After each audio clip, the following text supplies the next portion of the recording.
국내적으로는 기시다 총리가 좀 더 많은 성과를 얻었다. 뭐 이렇게 봐도 되는 거예요?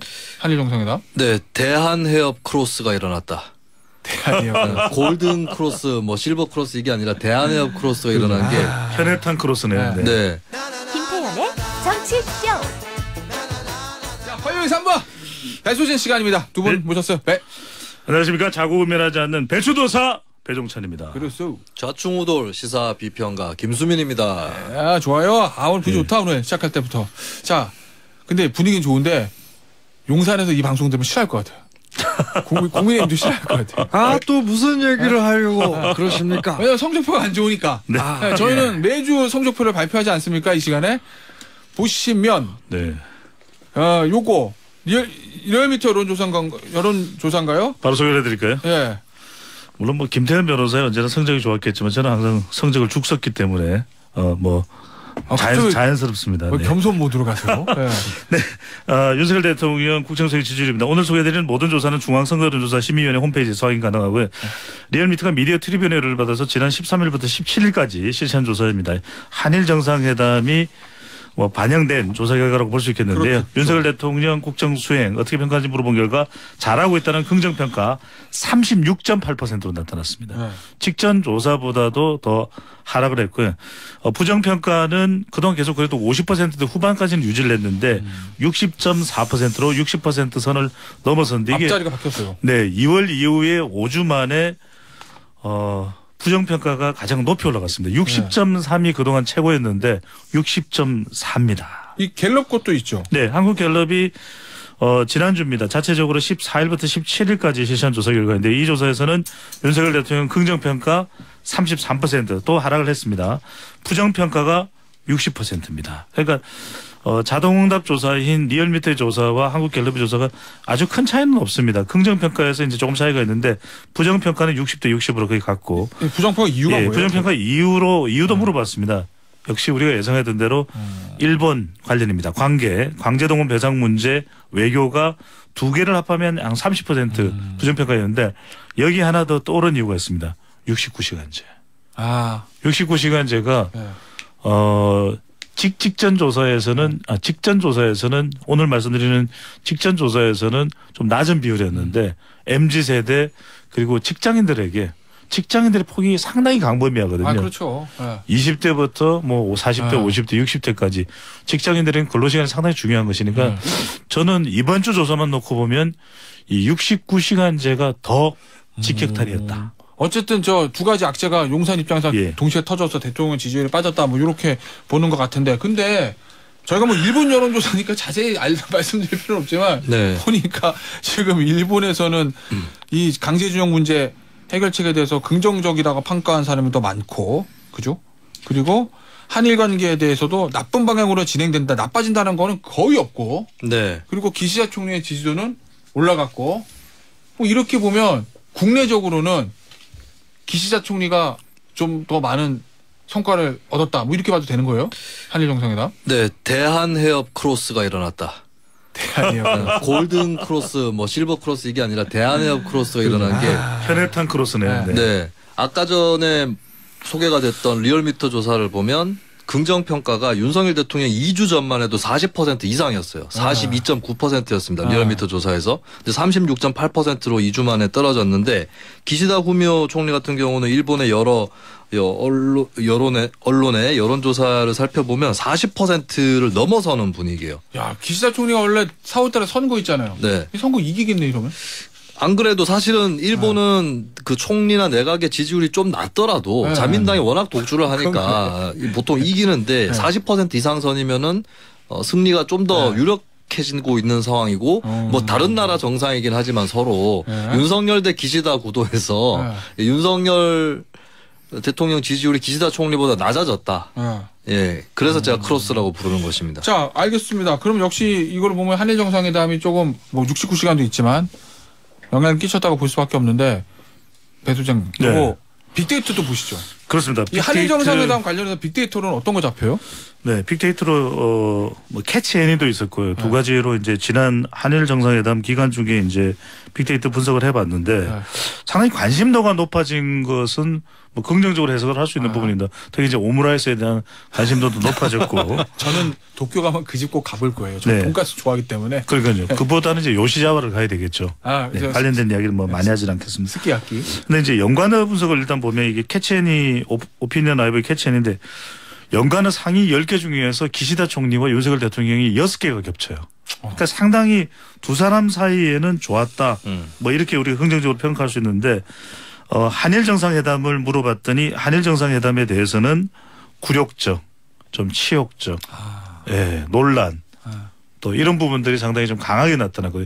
대체로 한일 정상회담에 대해서는 뭐 긍정적인 부분도 적은 비율로 감성 연관어가 나타나긴 했었는데 부정적인 비율이 상당히 높게 나타났다. 물론 이제 한일 정상회담 기간 중에는 조금 긍정적인 이 긍정 부정 감정 추이로만 보면 썸 트렌드 분석입니다. 네. 조금 더 올라가는 상황이 있는데 뭐 항상 해외 대통령 네. 해외 수목 때는 그렇죠. 여전히 우리 국민들이 과거사 때문에 기시다 총리에 대해서는 여전히 굉장히 부정적이에요. 그런데 흥미로운 것 중에 한 사람은 일본 인물 중에서 한 사람에 대해서는 굉장히 호감도가 높습니다. 누구요? 누구였습니까? 오타니.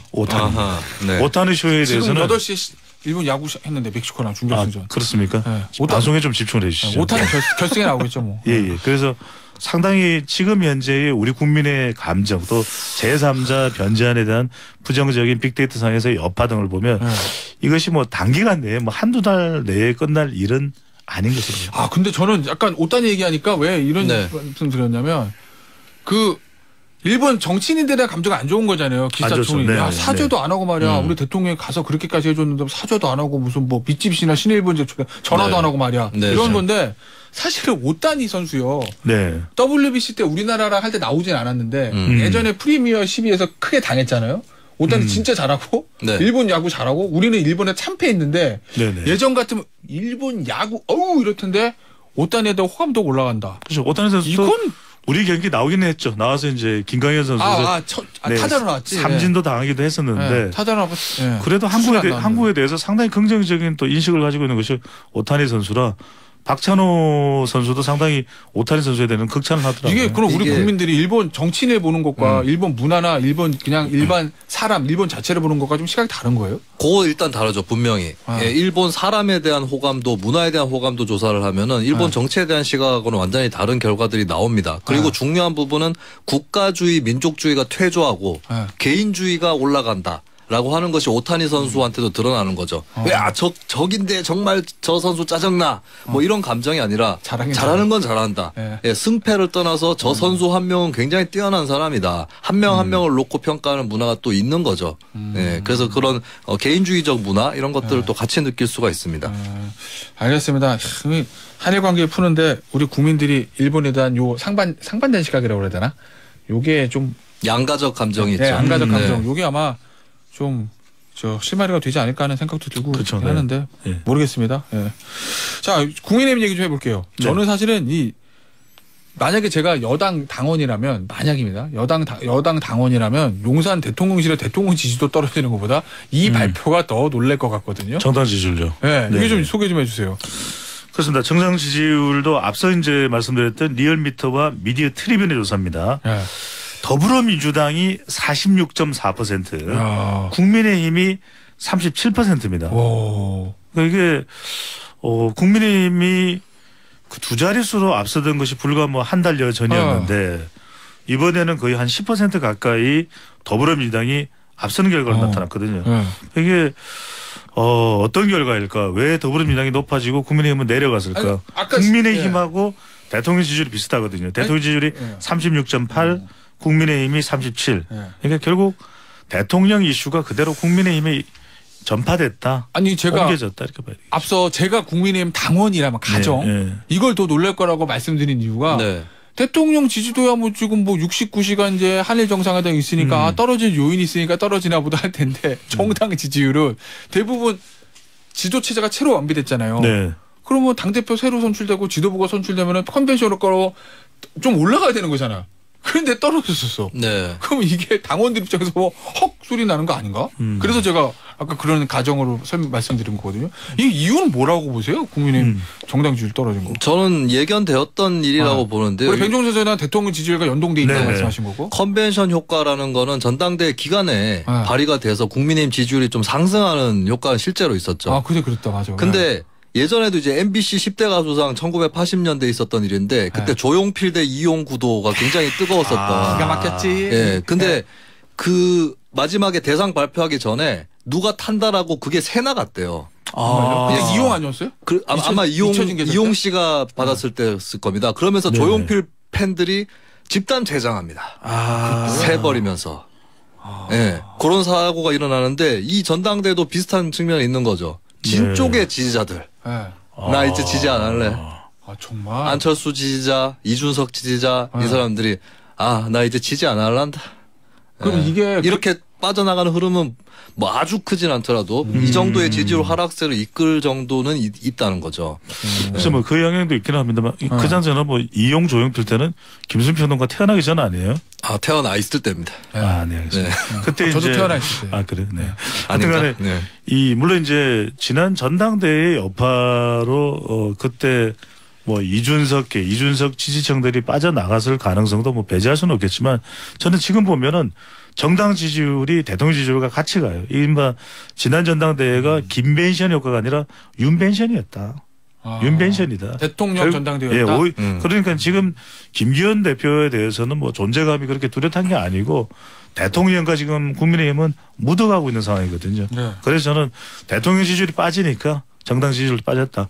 그래서 대통령이 이 제3자 변제안 관련된 이슈 여론이 반전될 시점에 또 69시간제가 좀 가라앉을 때 국민의힘도 대통령 지지율도 그제서야 이제 회복이 될 수가 있는 거죠. 동반으로. 네. 네. 그러면 네. 김수현 평론가 분석대로면 예를 들면 이준석 전 대표, 안철수 의원 지지도가 좀 빠졌다고 하면 그러면 예를 들어 총선 전국이라 그렇게 되면 그 지지도는 다시 돌아온 지지도예요? 아니면 완전 떠버리는 지지도라고 보세요? 그거는 뭐 가능성은 다 비슷하게 열려 있다. 그 당시 정치 상황에 따라서. 네네 그렇게 일단 보는 것이고 근데 이제 국민의힘이 부족한 부분에 대해서 좀 지적을 해야 될 텐데 강제 동원 이슈나 주 69시간 이슈 이런 것들이 가시길 기다리면 안 됩니다. 그럼 그동안에 국민의힘은 뭘 했느냐 이걸 짚을 수밖에 없는 거거든요. 예를 들어서 주 69시간에 대해서 정부에서 턴하는 분위기잖아요. 근데 그 턴하는 흐름을 국민의힘이 만들어냈다면 어땠을까? 예를 들어서 당에서 그렇죠. 대통령 당에서 이거 문제 있습니다. 이렇게. 요건 너무 좀 심합니다. 주 64시간 이상으로 하고 이런 것들 좀 심합니다. 이거 좀 캡을 씌워야 됩니다. 이런 얘기를 거꾸로 당에서 먼저 제기했다면 그리고 강제 동원에 대해서도 일단 일본에 대해서 양보를 한 거잖아요. 정부가. 그러면 이제 얼마 전에 뭐 정진석 전 비대위원장하고 일본에 갔다고 전해졌는데 그냥 가는 수준이 아니라 진짜 벤치 클리어링 하듯이 가서 야 우리 이렇게 양보했는데 지금 일본 기업하고 자발적으로 내놔야 되는 거 아니야? 라고 좀 목소리를 크게 내면서 배드캅 구실을 한다거나 이렇게 했었다면 사람들이 국민의힘이라는 정당은 윤석열 정부의 부족한 부분을 보완해주는 정당이구나. 이렇게 판단하면서 좀 더 모일 수 있는 거거든요. 그 원래 집권 여당이요. 그렇죠. 그 당정 관계 얘기하고 예전 당청 관계라고 할 때 당용 관계로 되나? 얘기할 때 이 민심에 좀 더 가까우니까 아무래도 그렇죠. 의원들이 있어서 그런 민심을 좀 청와대나 용산으로 잘 전달하는 게 여당의 역할이다 뭐 이렇게들 교과서에 써 있잖아요. 그렇죠. 그래서 그거를 잘 알아. 국민의힘이 그런 역할을 못하기 때문에 대통령 지지율하고 그냥 단순히 연동되는 수밖에 없는 거다. 그렇구나. 국민의힘 스스로의 책임이 있다고 보는 거죠. 집권 여당의 존재감이 살아나려면 뭐 김기현 대표의 존재감보다도 정책적으로 살아나야 되는 거죠. 정책적으로. 네, 그러니까 뭐 일본과 관련해서도 대통령의 안에 뭔가 좀 추가적으로 해서 국민들의 여론을 좀 반전시킬 만한 그런 아이디어도 얼마든지 낼 수가 있거든요. 그걸 뭐 정진석 의원 자격으로 이제 갔죠. 한일 의원연맹 회장 자격으로 갔었는데 그때 가가마에 가서 체격도 크잖아요.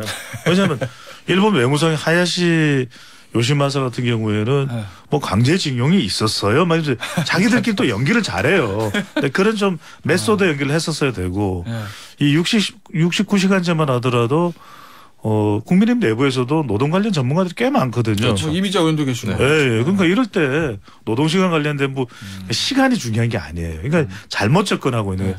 노동의 근로환경의 질인 것이지. 그 얘기 좀 이따 해볼게요. 이건 어때요? 빅데이터 분석하면 김기현 대표 체제가 한 출범해서 2주 정도 됐는데 빅데이터 상으로는 어떤 키워드들이 그러니까 있었죠? 김기현 대표 관련해서는 빅데이터가 뭐 뚜렷하게 거의 안 나타나요. 이것도 역시 뭐 존재감 관련해서는 이제 또 우리가 오히려 안 나타나는 게 더 안 좋은 거예요, 그러면? 왜냐하면은 이게 전반적으로 윤석열 대통령의 이미지가 당을 지배하고 있다. 그러니까 이제 당과 관련해서 보더라도 대체적으로 정치적인 연관은 인물이든 아니면 정당이든 부정적인 연관은 굉장히 많이 나오는데 그래도 뭐 김기현 대표와 관련된 상징적인 게 뭔가 감정의 연관으로 나와야 되는데 그런 건 딱히 보이지 않는다는 거죠. 알겠습니다. 그걸 뭔가 당에서 여의도 연구원이 됐든 짚어내야 될 거예요. 왜냐면 이게 계속되면 오히려 존재감이 없어지는 거니까. 그러니까요. 알겠습니다. 자, 여의도 연구원에 대한 용역도 우리 배종찬 소장님 무료로 용역 좋아합니다. 저. 네. 용역 좋아하시니까 주셨고 이거 좀 할게요. 앞서 잠수에 나왔던 근로 시간제 개편안. 이게 정식 정부에서 명칭은 주 52시간제 노동시간 개편안. 네. 또는 주 52시간제 유연화 개편안. 이렇게 돼야 되는 거잖아요. 네. 정부가 원하는 거. 네. 그런데 모든 언론에서 소위 말하는 보수 언론까지도 이거 처음 나왔을 때 제목이 주 69시간제 개편안 이렇게 했어요. 그래서 저도 방송에서 처음에 그렇게 말씀을 드렸고 요 용어 자체에서 일단 정부의 이거 홍보 능력이라 그래야 되나 정책 효과라고 그래야 되나 이런 게 그냥 그렇죠. 실패한 거 아닌가? 지금 제일 많이 지적받는 것이 결과적으로는 이런 정책에 있어서의 뭐 전달 능력일 거예요. 그러니까 이제 출발이 문재인 정부 때 52시간제가 문제가 있다. 그러면 시간이 문제가 있다면 다른 차원의 접근을 해야 되거든요. 그러면은 시간은 그냥 큰 차별력이 변별력이 없을 것이다. 뭐 대통령이 이제 게임 산업 이야기를 하면서 120시간을 이야기했지만 그건 이제 어떻게 하는 것이 이 업무 근로 성과 효율성이 있을까 이게 핵심이잖아요. 젊은 세대들, MZ 세대들이 더 만족하는 여건이 되면서도 고용주들도 사람들이 이런 환경에서 업무 성과성이 더 낫네, 더 좋아지네. 이러면은 그게 이제 우리가 노리는 것이거든요. 뭐 더 선진국형의 그런 근로 환경 제도로 갈 수 있는 것이 노동개혁으로 갈 수 있는 건데 시간에 너무 집착한 거예요. 시간에 집착하다 보니까 보도도 52시간 대 69시간 이미 패죠. 의문의 1패. 이미 끝났어. 숫자 자체가 52대 69면은 끝났어. 그래서 제가 그때 우리 방송에도 말씀드렸지만 이것을 이름을 붙일 때 워라벨 50로 가라. 워라벨 50. 젊은 사람들이 일종의 매직처럼 MZ세대가 좋아할 수 있게끔 뭐 직장 값을 다 없애겠다. 뭐 이런 것들을 하면은 그래요? 관련되는 법이 제대로 정비되어 있지 않거든요. 직장 갑질 또 산업 안전 이런 걸 탁 넣어가지고 패키지로 탁 전달하면 워라벨 50 방방방 이러면은 50는 왜 50예요? 50시간. 50시간에 플러스 마이너스 10시간. 이러면은 그다음에 초과 근무 수당은 거의 한 200% 300% 주겠다. 이러면 환호가 터지죠. 잠깐. 플러스 50에서 플러스 마이너스 10시간 그러면은 일 많이 할 때는 60시간까지 하고 좀 적게 할 때는 40 하고 그래서 중간 50 맞추자는 거잖아요. 그럼 얘기 확 들리는 게 달리죠. 그러니까, 다르게 들리는데. 그러니까 구체적으로 너무 들어가지 말고요. 그러니까 워라벨 50 그럼 일단 솔깃하잖아요. 야, 전화 오겠는데요, 배종찬 소장? 아니 그 대통령실이나 이쪽에서 69시간이라는 프레임에 대해서 억울해하는데. 네, 좀 볼게요. 김대기 대통령 비서실장 얘기입니다. 주 69시간이나 아주 극단적이고 바로 일어날 수 없는 그런 프레임이 씌워지면서 진위가 제대로 전달되지 못했다. 이렇게 얘기했어요. 69시간도 잘 봐준 거예요. 그래요? 이 69시간이 왜 나오냐면 연속 11시간 휴식제를 도입을 할 경우입니다. 그러면 하루에 11.5시간을 일하게 되는 거거든요. 최대한으로 치면. 그럼 6일 일하면 69시간이 나오잖아요. 근데 7일 일할 수도 있어요. 휴일에 불러내서 휴일 수당 주고 일 시켜도 불법은 아닙니다. 그러면 주 80.5시간이 됩니다. 예, 그리고 거기다가 만약에 주가 끝나고 그 다음 주 초까지 맞물리게 되면 자칫하면 한 주에 90시간까지 일할 수도 있어요. 그걸 69시간이라고 한다면 많이 봐준 거예요, 사실은. 언론에서도. 이거는 주 80시간으로 프레이밍 될 수도 있는 문제였습니다. 예, 그렇기 때문에 거기에 핑계를 대면 안 되는 것이고, 그리고 결정적인 부분은 이건 것 같아요. 현장을 모른다라고 하는 딱지가 붙은 겁니다. 현장을 모른다. 예, 사실 문재인 정부라든지 민주당을 공격할 때, 국민의힘이나 윤석열 정부 공격할 때 현실을 모른다. 현장을 모른다. 최저임금 같은 경우 대표적이다. 부동산이라든지. 그런 얘기 많이 했죠. 근데 그게 거꾸로 이제 윤석열 정부한테 붙고 있는 거예요. 왜냐하면 이렇게 69시간 일할 리가 없다라고 했는데 사실 그 69시간 말고도 현 정부가 제시했던 정책 중에 보면 64시간 미만으로 일을 할 경우는 연속 휴식을 두지 않아도 된다는 게 있어요. 그게 산재 기준이거든요. 64시간. 그 현장을 모른다라는 게 예를 들면 3월 8일에 정책 브리핑 자료로 고용노동부가 그런 일은 없다. 사흘 밤낮 몰아주기 근무는 없다라고 자료를 낸 그날 사흘 밤낮 근로로 돌아가신 분이 나왔습니다. 그러니까 그 현장에서 있을 수 있는 일이라는 거죠. 그 정부에서 이 정책 설명할 때 일할 때 확 일하고 휴가 몰아서 가. 나는 그 정부 입장에서 정책적인 긍정적 효과에 대해서 시장에서는 있는 연차도 못 쓰는데. 그 이정식 고용노동부 장관이 이제 그렇죠. 그 설명을 했잖아요. 그러니까 요즘에 MZ 세대들은 하고 싶은 말 다 하니까 사장 나와라. 나 쉬고 싶어요. 이렇게 다 가능하다고 얘기했는데 그런 가능한 직장 없습니다. 네, 그러면 사장님 나와가지고 언성 낮추세요 하고 나옵니다. 네. 현실은 있는 연차도 못 가는데 뭘 휴가를 몰아서 제주도 한 달 살기냐 이런 얘기인 거잖아요. 그 문제는 지금 이 69시간제가 대통령의 제3자 변전이나 일본 이슈보다 더 크다는 거예요. 아무래도 생활에 커지고 있어요. 와닿는 이슈니까.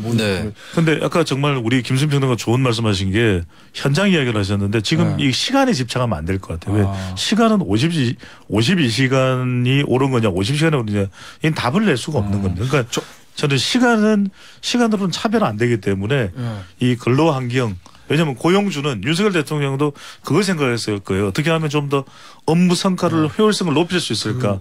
그 본질에 접근을 해야 되는 거죠. 이거 여쭤볼게요. 이게 대통령 수정을 지시한 이유가 MG 노조 얘기했잖아요. MG 노조. 이게 MG 노조한테 영향이 지금 어떻습니까? 그 정도로 안 좋아요? MZ세대한테 조금 안 좋을 수 있죠. 왜냐하면 노동시간을 일단 좀 줄어들 필요가 있다라고 하는 거고 탄력 근로는 필요해요. 탄력 근로에 대해서는 찬성을 많이 하는데 근데 그 물리학적 개념으로 소성 변형이 되면 안 되죠. 탄력을 너무 주다가 늘어나가지고 원래 모양으로 안 돌아가는 걸 소성 변형이라고 합니다. 근데 주 60 몇 시간 일한다라고 했을 때는 내 삶이 탄력적으로 되는 게 아니라 오히려 못 돌아간다. 라고 하는 위협감을 주는 거죠. 1분 남았는데 대통령이 MG 노조 톡콕 집어서 거기서 반대하니까 수정해봐 이런 취지잖아요. 그 이후에 MG 세대의 반응이 좀 어때요? 달라졌어요? 별로 안 달라졌어요. 그러니까 이게 뭐 시간을 가지고서 뭔가를 해결하려고 하면 안 된다는 거거든요. 그러니까 시간은 별 반응이 없을 거예요. 그래서 저는 환경을 바꾸어라. MZ 세대들이 원하는 환경이 어떤 환경이냐. 아까 말씀드렸던 뭐 직장 갑질이나 또는 쉴 수 있는 그런 휴가의 제도적 안착, 그 다음에 또 산업 안전 이런 부분들을 다 망라한 부분들이 적용이 돼야지 박수를 칠 수가 있겠죠. 저는 요 사태를 보면서 그 생각은 들었어요.